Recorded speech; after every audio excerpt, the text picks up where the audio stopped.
संजय राउत ने डाला रंग में भंग। संजय राउत ने डाला रंग में भंग। ये देखकर उद्धव ठाकरे रह गए दंग। ये देख उद्धव ठाकरे रह गए दंग। अमित शाह शरद पवार खेले होली संग संग। अमित शाह शरद पवार खेले होली संग संग। क्या शरद पवार पर चढ़ेगा भगवा रंग। क्या शरद पवार पर चढ़ेगा भगवा रंग। दोस्तों, मैं हूं विजय विद्रोही, आप देख रहे हैं अनकट और आप सबको होली बहुत बहुत बहुत बहुत मुबारक। महाराष्ट्र की बात करते हैं, राजनीति की बात करते हैं। हाँ, ये सब मैंने अभी एक दोहा पढ़ा, अभी मैंने बनाया, उसके आखिरी में जोगीरा सारा नारा कहना मैं भूल गया। तो शरद पवार पर चढ़ेगा क्या भगवा रंग, जोगीरा सारा रा रा रा। उद्धव ठाकरे के कहने पर ही संजय राउत ने सामना अखबार में लिखा होगा, या ये संजय राउत के खुद के दिमाग की उपज है। इसे समझना जरूरी। क्यों? क्योंकि लिखा गया कि गृह मंत्री देशमुख हैं, उनको क्या एक्सटॉर्शन की जानकारी नहीं थी। दूसरा, देशमुख पर यह भी आरोप लगाया गया कि शरद पवार की वो पहली पसंद नहीं थे गृह मंत्री के रूप में। अब ये सब क्यों लिखा गया? क्या उद्धव ठाकरे चाहते हैं कि देशमुख को हटाया जाए? क्या वो ये सब शिवसेना का जो अखबार है सामना, उसके माध्यम से शरद पवार को एक तरह से चुनौती दे रहे हैं कि अगर सरकार ढंग से चलानी है तो अनिल देशमुख गृह मंत्री की बलि देनी ही। दरअसल पिछले कुछ समय से ऐसा लग रहा था जैसे उद्धव ठाकरे बिल्कुल निर्बल हैं, कमज़ोर हैं, उनका सरकार पर बस नहीं चलता, सब कुछ शरद पवार कर रहे हैं।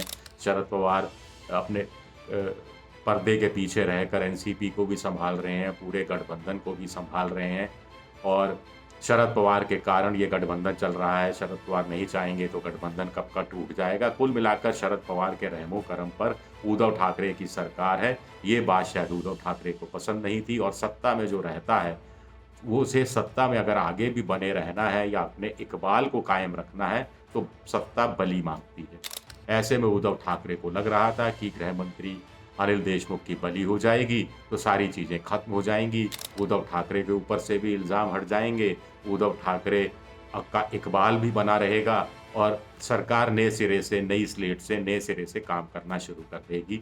तो क्या शरद पवार पर दबाव डालने के लिए कहा गया?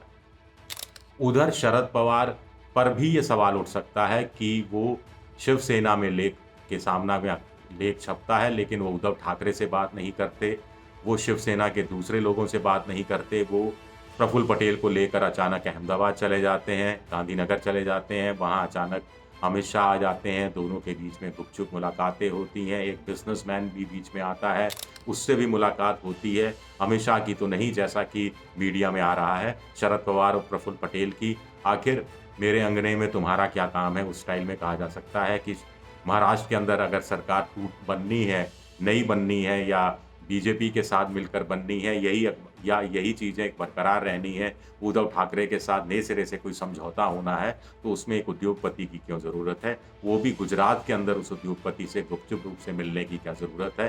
क्या मुंबई में जगह कम पड़ गई? अब एक और चीज़ है कि क्या शरद पवार चले जाएंगे बीजेपी के साथ? आखिर 54 विधायक हैं, बीजेपी के 105 विधायक हैं, 288 विधायक कुल मिलाकर महाराष्ट्र में हैं। जीतने के लिए, सत्ता में आने के लिए, माफ़ करिएगा, सत्ता में आने के लिए 145 विधायकों की ज़रूरत है। 105 और 54 159 होते हैं, आराम से सरकार बन सकती है। क्या ऐसा होगा? उधर 56 शिवसेना के विधायक हैं, क्या सुबह का भूला शाम को घर आ जाएगा?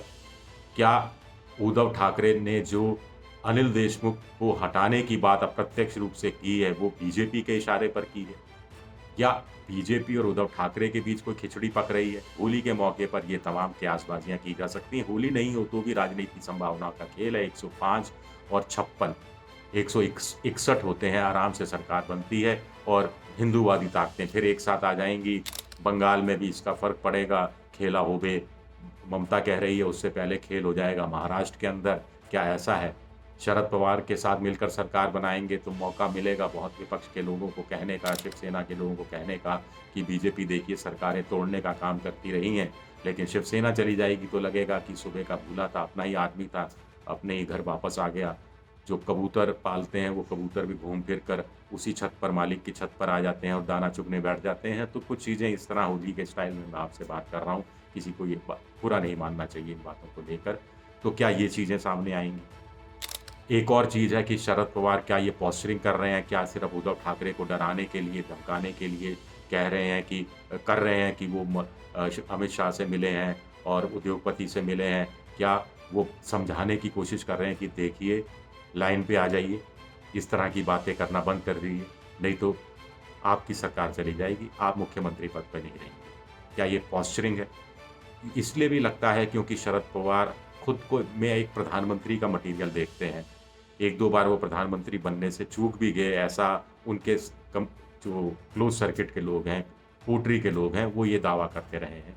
तो क्या शरद पवार को लगता है कि 2024 में एक अंतिम चांस लिया जा सकता है? क्योंकि अपनी राजनीति की वो मुझे लगता है कि आखिरी पारी खेल रहे हैं 2024 में। उम्र भी है, बहुत सारी चीज़ें हैं। तो एक बड़ी संभावना वो खत्म हो जाएगी अगर वो बीजेपी के साथ चले जाएँगे, क्योंकि बीजेपी तो शरद पवार को प्रधानमंत्री बनाने से रही और बीजेपी के तहत मुख्यमंत्री वो बनना नहीं चाहेंगे किसी राज्य का। तो क्या एक बड़ी संभावना वो खत्म कर देंगे? एक बड़ी बात ये भी है, क्योंकि यही शिवसेना, यही सामना अखबार, यही संजय राउत कहते रहे हैं कि शरद पवार को तीसरे मोर्चे की अगुवाई करनी चाहिए जिसमें कांग्रेस नहीं हो और सभी नेताओं को इकट्ठा करना चाहिए। शरद पवार की चलती भी इतनी है, सभी पार्टियों के नेताओं से उनकी दोस्ती भी है, जान पहचान भी है और वो राजनीति करना इस रूप में अच्छी तरह जानते हैं। संयुक्त मोर्चों की सरकारों को भी वो देख चुके हैं और गठबंधन की सरकारों के साथ काम करने का उनके पास अच्छा खासा अनुभव भी है।